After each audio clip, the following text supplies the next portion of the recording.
Hi everyone and welcome back to Ho Tanta Passione. Today they played the quarterfinals in Barcelona and Rafa's match just ended a few minutes ago. But before starting analyzing this match and the rest of the quarterfinals, I just would like to mention something very special and incredible that happened just yesterday. Carla Suarez Navarro on her Twitter profile sent a message. She was wearing, a t-shirt saying stronger than cancer. And basically she wrote another step forward. Today I finished my treatment and overcame Hodgkin lymphoma. And she said, thank you to all of you for your kind messages. But thank you to you, Carla, for showing such incredible determination and perseverance. You are incredible, like Vicky Azarenka said, great news, you are amazing, vamos. And I really wanted to start this video with such an encouraging message. I believe that this win is much better than any Grand Slam or any kind of record or achievement in sport. So, well done, and I wish you all the best, and as well I hope that you can be a role model for all of those people who are fighting against this bad illness. But now let's go back to the match played by Rafael Nadal. Finally and fortunately he won in 2 straight sets after 1 hour and 34 minutes. There were some improvements compared, to the 2 previous matches that he played here in Barcelona. So first of all, his serve was much better today. Okay, that his opponent, Cameron Norrie, was not probably a particular threat, but at least the fact that Rafa didn't give any breakpoint chances in the first set was quite encouraging. Rafa started well, and just after the first 2 games where probably both players were kind of studying each other, Rafa managed to win the fourth game, the third game, and as well in the fourth he managed basically to break Norrie. So at that point we could see finally his forehand was much more dominant today. He was dictating much more from the baseline, and in just 41 minutes he won the opening set with a score of 6-1. If we were looking at the statistics, Rafa did 6 winners versus only 2 of the British player, and 7 unforced errors versus 8 of Norrie. In that case, only 1 double fault as well in the first set, so this was definitely encouraging. The second set started with Norrie on serve. He managed basically to keep the opening game of the second set without any kind of problem.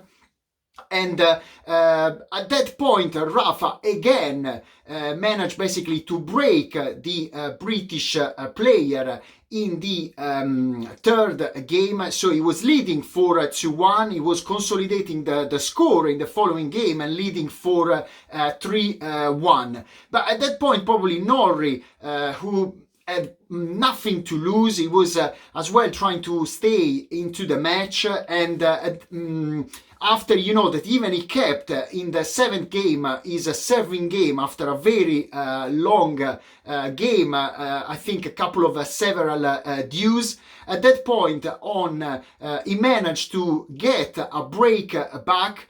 It was the only time where Rafa was a little bit struggling with his serve. He went 15-40 down. He managed to save the first 2 break points of the match with 2 very good winners.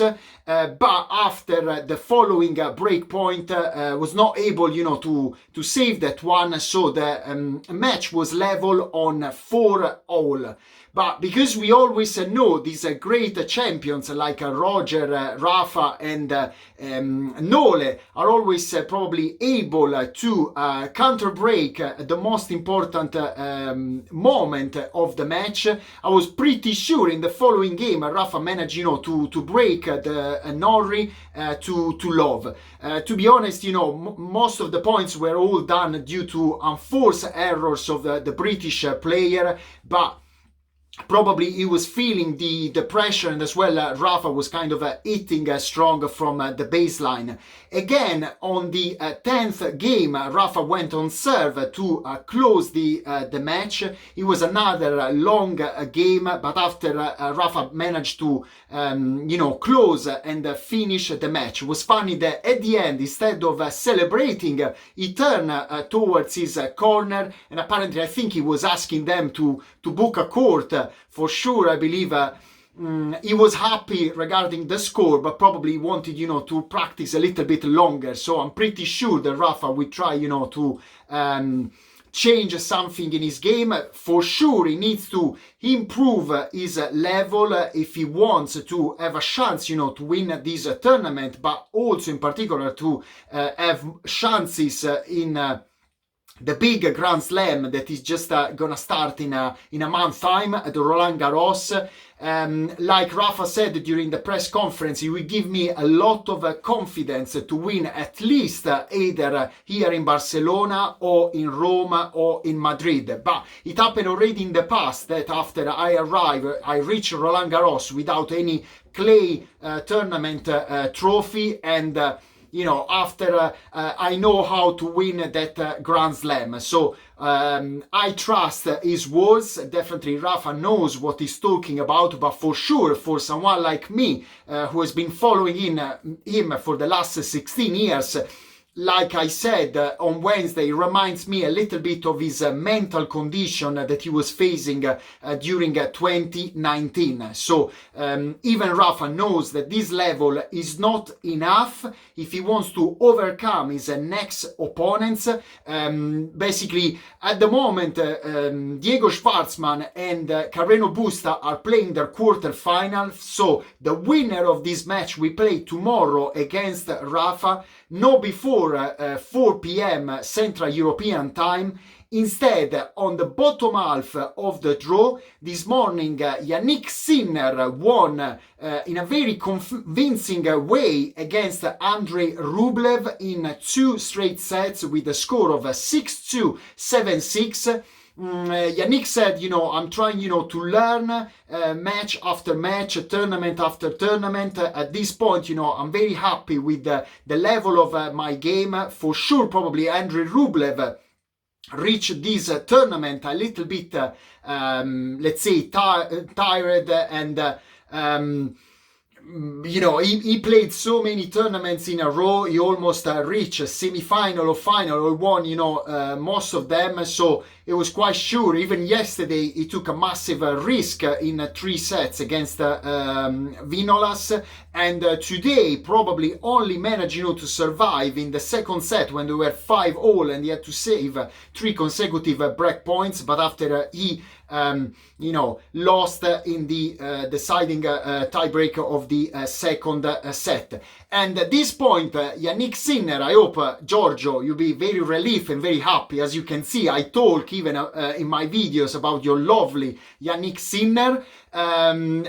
He will play against Stefano Tsitsipas, who won with the style in just 1 hour and 22 minutes against the Canadian Auger Aliassime, I think with the score of 6-3, 6-3.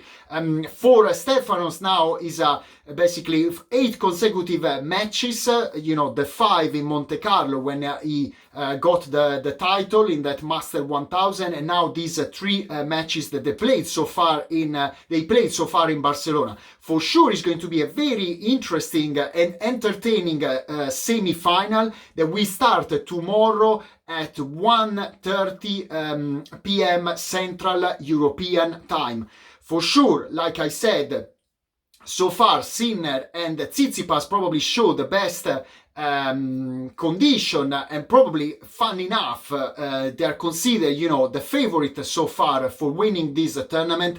Let's see what Rafa is going to be able to show tomorrow. For sure he needs to improve, but looking even at the statistics, at the numbers of today, he produced 22 winners, only 17 unforced errors.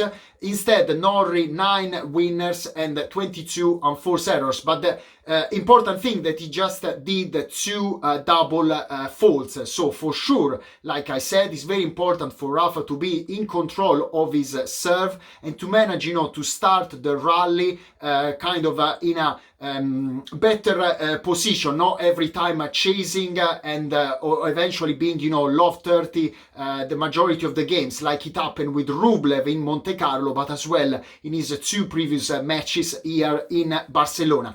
That's all for today. See you tomorrow afternoon after Rafa's match. We release another video. Of course, my main focus will be on Rafa, but as well I will comment on Sinner versus Tsitsipas. Don't forget, subscribe to this channel, share this video with whoever is in love with Rafa, but in general with tennis, and enjoy this beautiful sunny day, at least here in the UK, and I hope in the rest of Europe and the world.